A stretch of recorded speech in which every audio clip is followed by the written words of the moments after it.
नमस्कार दो, कैसे हैं आप सब। तो स्टार्ट करते हैं आज की वीडियो। तो हम बता रहे हैं आपको मोल कॉन्सेप्ट के बारे में। तो उसमें दो वीडियोस हो चुकी हैं, ये थर्ड वीडियो है। तो आज हम जानेंगे व्हाट इज़ मोल। मोल क्या होता है। तो दोस्तों, आपने पढ़ा होगा यूनिट्स के बारे में, मात्रक क्या होते हैं यूनिट्स, ठीक है। तो ज़रा आप मुझे बताएंगे कि यूनिट्स क्या होती हैं। माना अगर मैं बात करूं कि मुझे लंबाई नापनी है, लेंथ नापनी है, ठीक है। तो आप क्या बताओगे कि ये लंबाई किस में होती है। तो हम जानते हैं कि लंबाई जो हम नापते हैं वो नापते हैं मीटर में या फिर सेंटीमीटर में नापेंगे। बहुत डिस्टेंस बड़ी है तो किलोमीटर में नाप लेंगे, ठीक है। सिमिलरली अगर मुझे ये नापना है कि आखिर सब्सटेंस का अमाउंट कितना है। सब्सटेंस जो है, कोई भी मैटर है, चाहे वो आपका लिक्विड है, चाहे वो सॉलिड है, चाहे वो गैस है, उसमें कितना अमाउंट ऑफ सब्सटेंस है, कितने पार्टिकल्स हैं उसमें मैटर के। अगर वो मेज़र करना है मुझे तो मैं करता हूँ उसको इन टर्म्स ऑफ मोल। किस टर्म्स में करता हूँ मेज़र? मोल में। तो मोल क्या बोलेंगे हम? It is a unit of, it is a unit of amount of substance, ठीक है। It is a unit of amount of substance, ठीक है। आपको ये चीज़ याद रखनी definition. Mole is a unit of amount of substance. अब साइंटिस्ट आए, एक साइंटिस्ट थे, उनका नाम था एवोगैद्रो।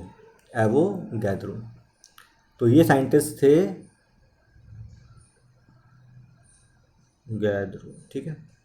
ये साइंटिस्ट थे इटली के। तो इन्होंने बताया कि एक मोल में कितने पार्टिकल्स होंगे। तो इन्होंने जो बताया, क्या बताया कि अगर 1 मोल ऑफ सब्सटेंस लेते हैं आप, सब्सटेंस कोई भी हो सकता है, ठीक है। सब्सटेंस कोई भी हो सकता है। अगर आप 1 मोल लेते हैं सब्सटेंस का, that is equal to 6.022 into 10⁻23। क्या बताया एवोगाद्रो ने कि एक mole of substance is equal to होता है 1 मोल ऑफ सब्सटेंस में कितने पार्टिकल्स होते हैं उस सब्सटेंस के? 6.022 इंटू 10⁻23। इसी को बोला गया एवोगैद्रो नंबर। इसको हम Na से भी डिनोट कर देते हैं कहीं कहीं पर, ठीक है। Na मतलब कि एवोगैद्रो नंबर की बात कर रहे हैं हम। बात समझ में आ रही है।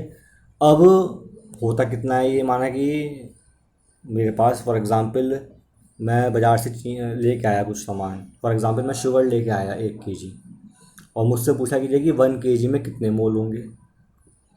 मैं बाज़ार से शुगर लेके आया 1 kg, मुझसे पूछा कि 1 kg ऑफ शुगर में कितने मोल्स होंगे, ठीक है। तो क्या निकाल सकता हूँ मैं? बिल्कुल निकाल सकते हो। कैसे? चलिए मैं एग्ज़ाम्पल लेता हूँ छोटा पहले। माना कीजिए कि आपके पास जो है सोडियम है, Na है, सही।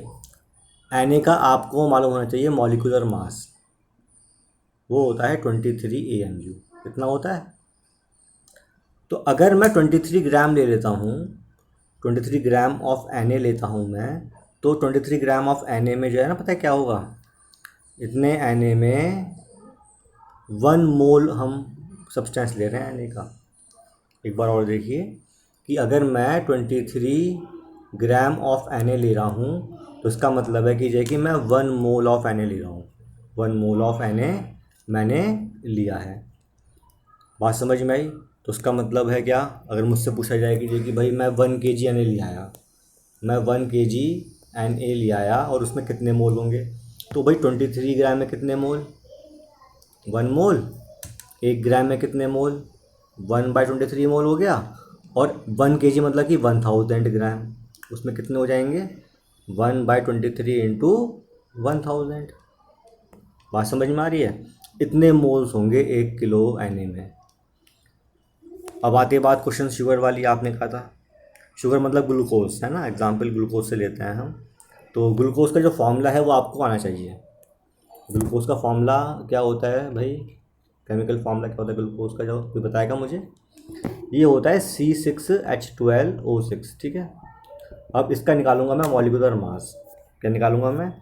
C6H12O6 का निकालेंगे हम मॉलिक्यूलर मास।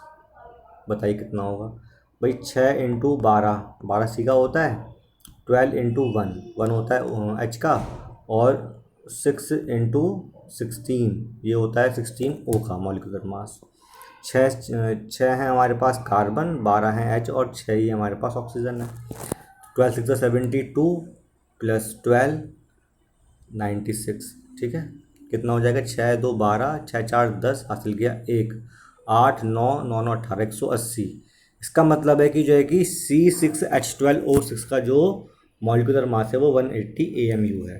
तो अगर मैं यहाँ पर 180 AMU ले लेता हूँ, 180 ग्राम ले लेता हूँ मैं ग्लूकोज का, तो इसका मतलब है कि उसमें 1 मोल ग्लूकोज ले रहा हूँ मैं। कितना ले रहा हूँ मैं, 1 मोल ऑफ ग्लूकोज मैंने ले लिया। बात समझ में आई है। अब मुझसे कहा गया कि देखिए भाई मैं 1 kg का डिब्बा लेके आया हूँ ग्लूकोज का, 1 kg ऑफ ग्लूकोज मैं लेके आया हूँ, उसमें कितने मोल होंगे ग्लूकोज के, मुझसे पूछा। तो सिंपल है भाई, जब 180 ग्राम में 180 ग्राम में कितने मोल है ग्लूकोज के, 1 मोल है। 1 ग्राम में कितने मोल होंगे ग्लूकोज के, 1/180 हो जाएगा। और मैं लेके आया हूँ 1000 ग्राम, कितना हो जाएगा 1000 ग्राम में, 1/180 मल्टीप्लाई बाय 1000, ठीक है।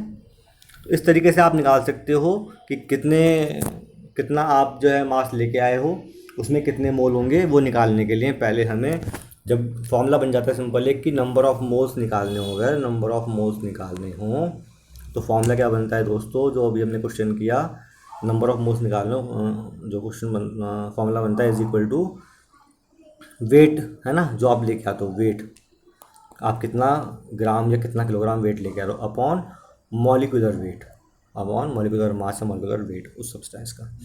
अगर आपको नंबर ऑफ मोल्स निकालना है किसी सब्सटेंस के, तो कितना वेट आप लेके आए हो वो upon molecular mass of that substance, ये डिवाइड कर दो तो नंबर ऑफ मोल्स निकल के आ जाते हैं।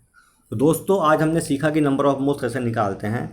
कोई क्वेश्चन अगर ऐसा हो कि आपको समझ में नहीं आ रहा हो अपने बुक में से, और आप चाहते हो कि मैं बताऊं आपको कि जैसे नंबर ऑफ मोल्स कैसे निकालेंगे उसके, तो मुझे कमेंट में आप वो क्वेश्चन लिख के भेजना, तो मैं आपको उसका रिप्लाई करूंगा, ठीक है। इस वीडियो में कोई भी अगर बात आपको समझ में नहीं आई है तो वो भी मुझे कमेंट करना, मैं कोशिश करूंगा कि आपको वो सही से एक्सप्लेन कर सकूं, ठीक है दोस्तों। तब तक के लिए धन्यवाद, आपका दिन शुभ हो।